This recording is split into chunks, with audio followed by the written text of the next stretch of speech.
Donc pour réaliser la pâte sucrée, on va utiliser donc du sucre glace, des œufs entiers, des jaunes d'œufs, du beurre, pas n'importe quel beurre, du beurre de tourage. Pourquoi? Parce qu'il va nous aider à avoir une texture plus souple de notre pâte. Il va avoir des qualités thermiques meilleures qu'un beurre classique, donc plus facile pour étaler la pâte.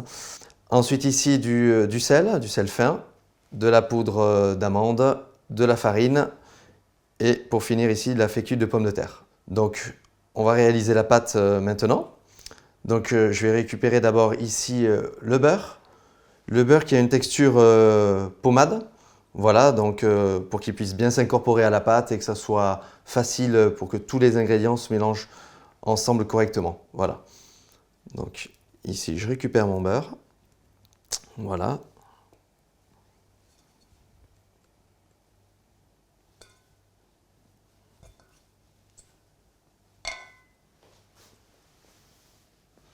Ensuite, donc je vais le travailler un petit peu pour qu'il soit, voilà, qu'il s'incorpore bien. Voilà, donc il est pommade.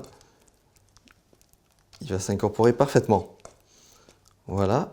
Donc maintenant, je vais ajouter mon sucre glace ici.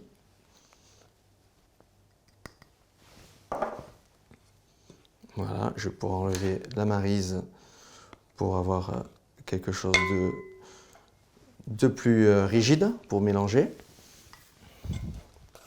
Voilà, le sucre glace.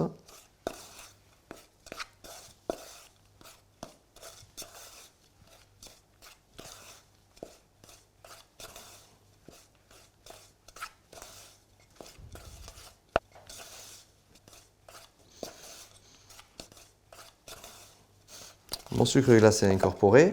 Maintenant, on va mettre la poudre d'amande, ici, le sel et la fécule de pomme de terre.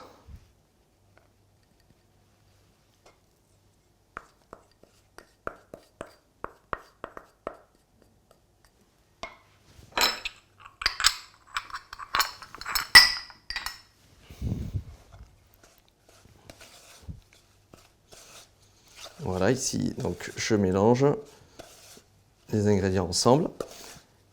Et puis on va pouvoir terminer en ajoutant la farine et les œufs petit à petit en alternant. Alors ici, je prends mes œufs. Voilà, je vais en mettre une première partie, donc les œufs entiers. Voilà, et une partie de farine. Ici, comme ceci.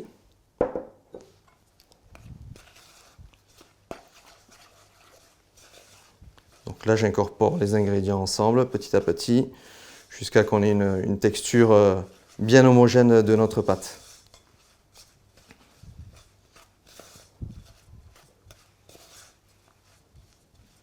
Ici, voilà, et maintenant les jaunes d'œufs.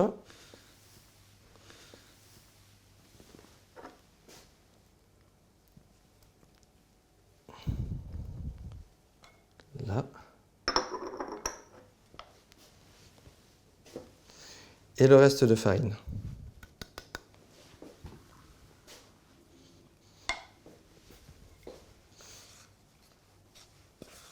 Donc là, je fais attention en mélangeant. Voilà, la pâte, elle commence à devenir un peu plus rigide, donc ça risque de sauter un petit peu du cul de poule. Donc je fais attention, j'y vais doucement. Voilà, j'incorpore. Et après, je finirai par la travailler à la main ensuite.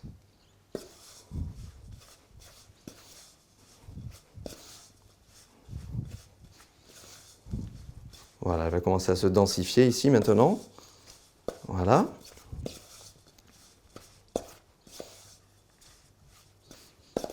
Allez, maintenant, je vais pouvoir la mettre sur mon plan de travail et la travailler un petit peu à la main.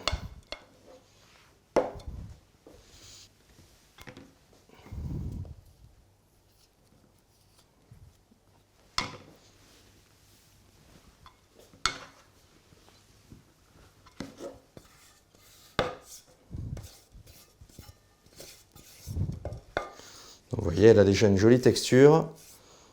Une jolie texture. Maintenant, elle va devenir toute lisse. Voilà.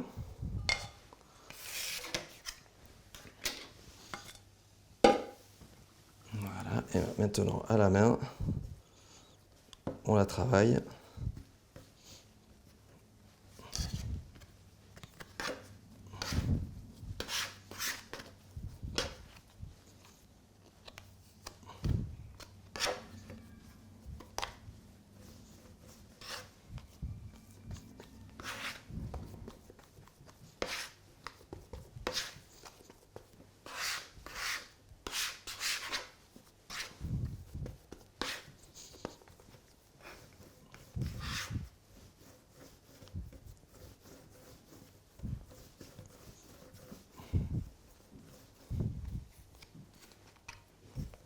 Vous voyez, j'ai même pas ajouté de farine sur mon plan de travail, qu'elle se laisse déjà totalement apprivoiser.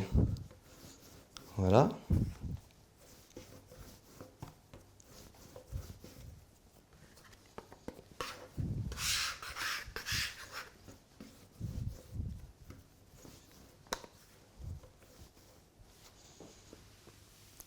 Et donc maintenant, la pâte, elle est terminée. Je vais pouvoir la mettre dans un papier film, ici. Voilà, alors je vais l'étaler de façon avoir déjà un joli carré. Hein. Toujours important, j'aime bien quand c'est carré, hein, c'est joli. Et puis je vais faire quelque chose de pas trop épais. Voilà, comme ça environ on est à 1,5 cm ici. Pourquoi? Comme ça va prendre rapidement le froid. Elle va vite prendre le froid, plutôt que si j'avais fait quelque chose de 3 cm d'épaisseur. Donc je vais pouvoir l'utiliser assez rapidement pour l'étaler hein, dans le reste de ma préparation. Voilà, donc là ma pâte elle est terminée. Voilà, et je vais la mettre maintenant au frigo.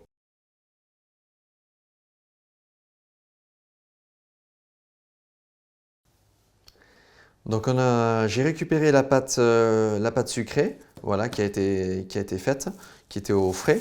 Là maintenant, je vais la défilmer et la phraser. Voilà. Alors ici, je la défilme. Voilà. Et ensuite, on va la phraser. Voilà, donc je la coupe en petits morceaux pour que ça soit plus simple. Alors, pourquoi faire cette étape? C'est pour, vous voyez, là on voit qu'elle a un petit peu d'air à l'intérieur. La phraser, ça va permettre de la densifier et de bien l'homogénéiser. Voilà, pour faire chasser cet air et qu'on ait quelque chose de bien épais, compact. Vous allez voir tout à l'heure, ce sera un pur bonheur à l'étaler. Vous voyez que là quand je l'écrase, elle a tendance un petit peu à se fissurer, à se déchirer. Donc on imagine que si j'étalais ça au rouleau directement, ben, je serais un petit peu plus en train de batailler. Donc le fait de la phraser et de la remettre au frais, vous allez voir tout à l'heure, elle ne déchirera pas du tout comme ça. Hein. Voilà. Alors, la particularité de cette pâte, donc il y a de la fécule à l'intérieur, vous avez vu les ingrédients et tout à l'heure la fabrication. C'est une pâte sucrée qui est légèrement friable. Donc ça, c'est la texture que je voulais en fait de ma tarte. C'est-à-dire que quand on va couper la tarte au couteau, voilà, on va avoir plutôt quelque chose de sablé plutôt que quelque chose de trop dur où le couteau va avoir tendance à faire clac, clac d'un coup. On va avoir quelque chose de plus sablé et en bouche, voilà, ça va avoir un autre rendu en bouche et quelque chose de plus doux, plus gentil. Voilà, donc là, je la rabats sur elle-même. Donc le but, c'est aussi que la chaleur de la paume de la main fasse chauffer légèrement la pâte, de nouveau pour faire un petit peu fondre le beurre et que notre beurre, voilà, il s'incorpore, voilà, il chauffe un petit peu et il lie bien le tout. Ouais. Vous voyez, hop, je la rabats sur elle-même. Voilà, un petit peu comme on pourrait travailler une brioche en fait. Hein. Voilà. Voilà, je mets un petit peu de farine sur mon plan de travail. Donc au fur et à mesure, elle chauffe.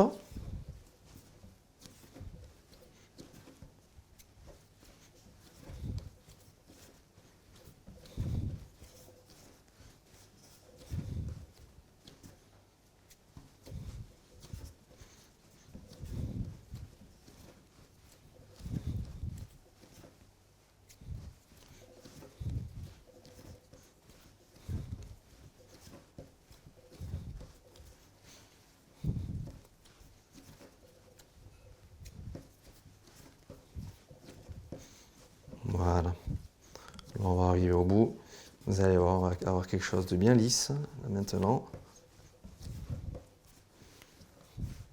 Voilà. Vous voyez? Là, je vous la roule un petit peu pour voir. Vous voyez comme elle est bien lisse, là? Elle est bien lisse, elle est une belle... on voit déjà qu'elle va être agréable à étaler. Vous avez vu comme elle est bien lisse, là? Voilà, super. Donc là, de nouveau, pareil, je vais faire un carré. Voilà, un petit carré. Voilà, ça sera plus facile pour étaler tout à l'heure. Voilà, plutôt que d'avoir une forme trop déformée. Voilà, c'est plus facile, un petit carré. Vous voyez, et puis ensuite d'avoir aussi une épaisseur régulière partout. Vous voyez, là, j'ai quelque chose de... Déjà, plus je suis régulier dès le départ, comme ça, avoir quelque chose de régulier et en hauteur pareil, plus ça va être facile après pour étaler. Ça va être que du bonheur. Voilà. Si je pars d'une grosse boule à étaler, tout de suite, ça va être compliqué tout à l'heure au rouleau. Tandis que là, je pars déjà d'un carré, ça va être que plus facile. Voilà. Donc là, maintenant, je vais la refilmer. Voilà, j'ai récupéré le film de tout à l'heure. Voilà. Je refilme bien en contact. Ici. Là. Voilà. Donc là, notre pâte, elle a été phrasée. Voilà. Et maintenant, je vais la mettre au frais, environ 1h30 avant de l'étaler.